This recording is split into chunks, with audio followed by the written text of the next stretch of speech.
se më vjen tani natyrshëm të them edhe për këtë zhurmën e madhe që është ngritur mbi një lajm të rrem, sa thuhet që me demek shteti po fal Zvërnecin, shteti nuk po fal asgjë, sepse shteti aty nuk ka asgjë.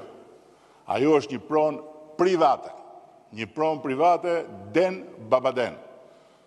Dhe investitorët e përfshirë në atë proces janë investitorë tejet serioz, të cilët atë pronë e kanë marrë nga privatët, që t'jemi shumë të qartë.